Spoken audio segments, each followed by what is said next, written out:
Greetings all, welcome to another session here of Tuzi Talks. Today we're going to continue our discussion in curriculum testing and assessment. And just to let you know that a lot of this information is based on Nation and McAllister's text, Language Curriculum Design, right over there. You certainly want to take a look at this text if you're going to be developing a new curriculum. Today we'll be talking about the whole idea of introducing change into the curriculum. Some of these changes should be easy, others are going to take a little more work, and primarily because of the stakeholders who are involved. This idea of introducing change can be applied to more than just curriculum development or the product life cycle. It can be used in a lot of different areas, both in school, in your own personal life, in business. So it's a very important concept that you want to try to wrap your head around today. Today we'll talk about some steps that you can use to try to introduce a change into the curriculum that you've developed.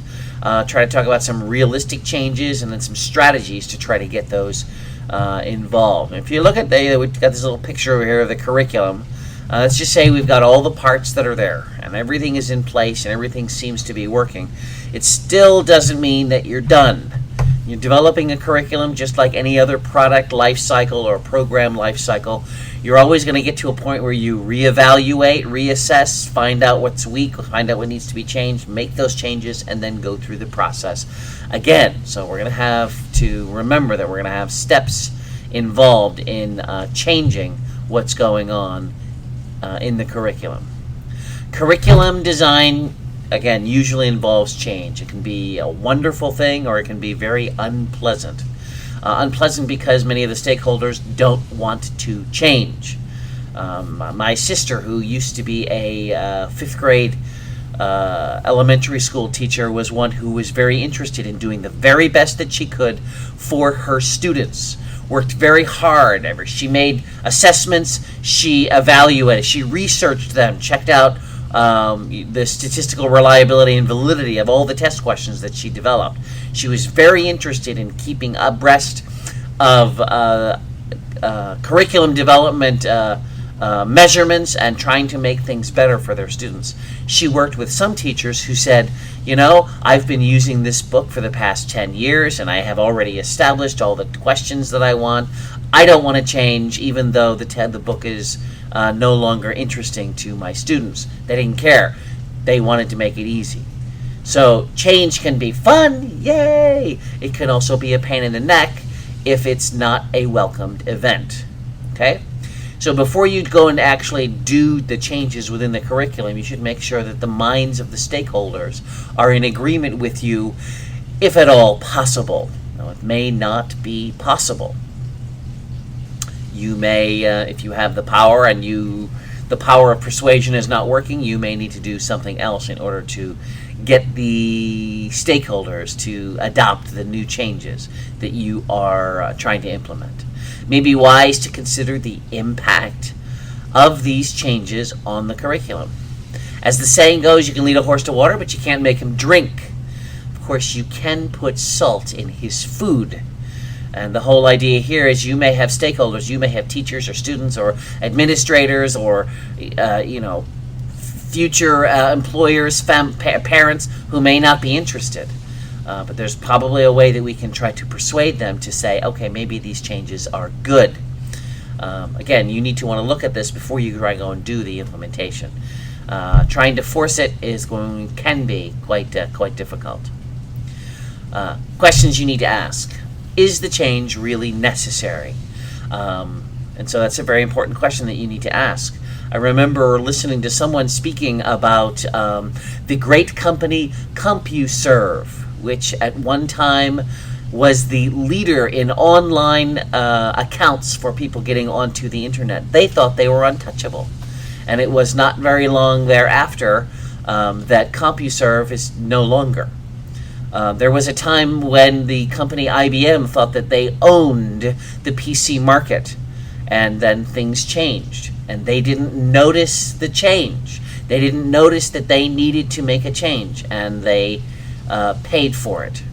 You could even say that companies like Microsoft, who at one point owned the PC market and owned the internet, with regard to their browser no longer have that market because there are other people who had come in. Microsoft even at one point admitted they weren't prepared for the internet. So there are a lot of things that can happen. You need to be asking, should I make these changes in my curriculum or shouldn't I? Another good example would be online. There are even today schools that are wondering, I wonder if I should. I wonder how I can convince my faculty to do this. And they're losing out because the schools that are jumping onto online courses are generally the core programs that are doing better than those that are only doing so half or not having that full-fledged push into the online world. Is the change really required? Make sure that the curriculum changes are just right. You don't want to overwhelm your stakeholders, your students, your faculty, your administrators, or whatever, or whoever. Don't make it too big and don't make it too small. You want to try to make the changes so that it's just right. Make sure that the people who are involved recognize, see, understand, believe that these changes are good things. As I mentioned before, try to give them some of that salt in their food to convince them.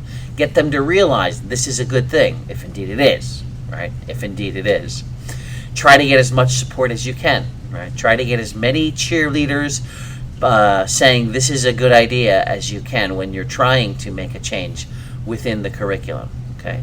Of course, you also want to take into account costs, the cost in money, the cost in time, cost in training, getting these things all done and accounted for. 5 very important steps, 5 very important questions you're going to be looking at when you're trying to introduce a change into the curriculum.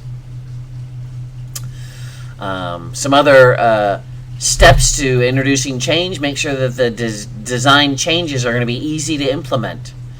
And also try to encourage the stakeholders to say, hey, we need this change. This change is necessary, right?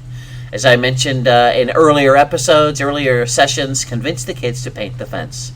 And this is the old story from Tom Sawyer, where he had to whitewash the fence, and he was none too happy about having to do it, but he convinced all these kids to come on and paint the fence, that it's a lot of fun. And he convinced them to go out and do this so that the work could be done faster. You also want to try to find the right zone. It can't be too big or too small. You're going to make changes. You want to make enough change so that it's going to help the program. It's going to help the curriculum. Not too much that it's going to overwhelm or not be effective, and not small enough that it's going to be under-effective. You're trying to look for that Goldilocks zone when you're trying to make changes. Overwhelming people is generally a bad thing. You want to make them, you want to try to convince them this is good and that it won't be too much work for them. So, back to that whole idea. Make sure the changes that you make are realistic. They're doable. They're beneficial. Make sure the changes are culturally acceptable. You may be working overseas and you may be working in a country and you want to make some changes, but the culture that you're in won't allow you to do that. As I worked overseas, for example, I had made suggestions about different types of changes, not only within the curriculum, but within the whole infrastructure of schools that I worked at. And oftentimes, I was not listened to. My assumption is I wasn't listened to because I was an underling or because I was a foreigner, but I wasn't being heard. I then told others the ideas that I had, and they went and made those suggestions, and the suggestions were accepted.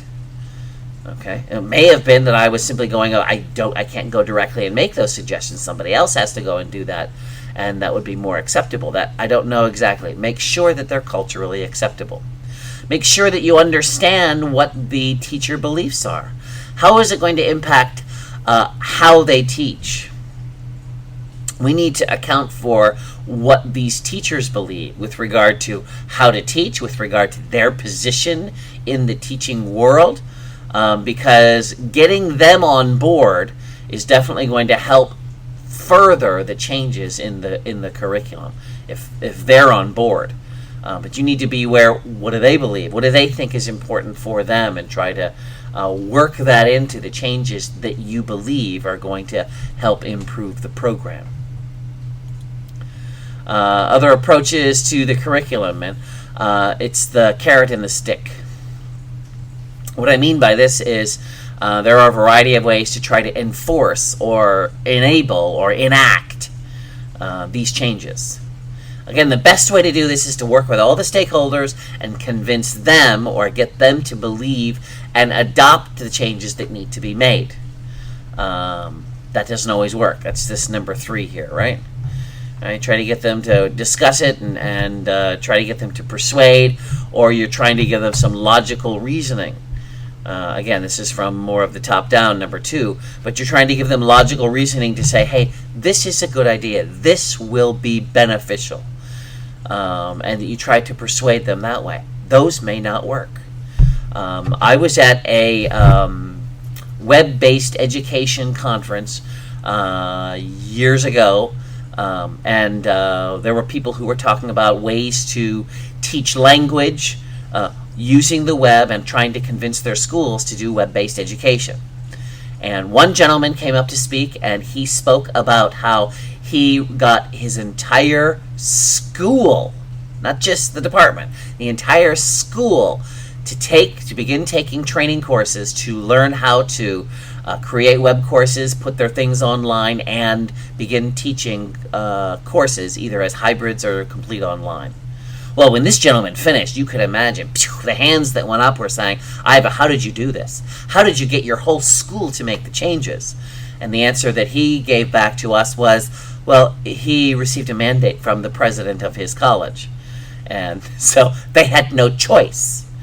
Okay, the order came from above and everybody was going to comply. That's generally a tough thing to sell for a school, that you're going to force that on teachers. But in his school, it was successful. Most of the places that I have worked at, the administration will not try to force that on the people who are below. Again, because of the problems that are involved with the stakeholders not being believing the changes that are coming in. Authoritarian definitely is the more direct route to go, but you're also going to create a lot of problems with people who don't want to participate. One of the places that I work at even now, there are teachers who are not interested in getting on board with web-based education.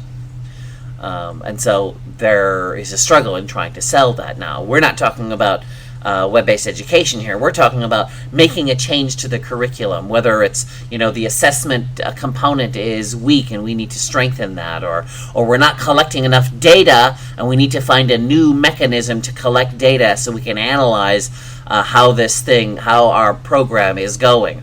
Or, we have 4 levels and maybe we need to go to 5 or 6 levels within our program. Those are the types of things that we would be looking at. Some major, some minor. Those are the types of things we're going to look at, and we have to convince, again, the stakeholders that are involved that this is a good thing for us to do. Some notes regarding the approach that we come across. Please make sure that you have good communication. Even if you're going with the authoritarian route, you want to have open conversations. You want to have people engaged in discussion so that they can understand what's going on and that they will be able to accept and move forward with those changes.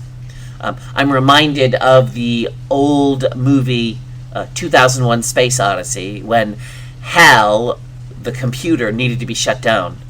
And because they tried to do this clandestinely without letting HAL know, even though he found out, he kind of freaked out and killed everybody because their communication wasn't there. In the later movie, I think it was 2010, they explained to HAL what needs to be done. They explained to HAL that they need to shut him down, and it works a little better.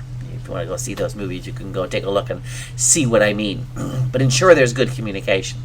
Try to define, always if you can, define clear objectives, define the procedures, the protocols, define who's responsible for what, and the greater definition you have, the less confusion you're going to have as you go through this process of making change. Always you want to make sure that you have support throughout the process, that you have people who understand what these changes are, how the implementation is being made, so that your teachers, your students, administrators are not lost or confused and add to the frustration and raise the affective filter. So making changes is, in my opinion, part of the process. It's part of that life cycle for a curriculum or for anything else. In our case, it's a curriculum. It's part of that life cycle. You get done going through the development and the implementation and then the assessment, and you're going to come back to, okay, what worked, what didn't work, and we're going to have to try to introduce ways to make it better. It's just standard operating procedure, in my opinion. So we're going to try to, we'll finish up here, and I want to thank you for stopping by. If you do have any questions regarding this chapter, regarding this information, kindly leave me an email down below, and I will talk to you later. Bye-bye now.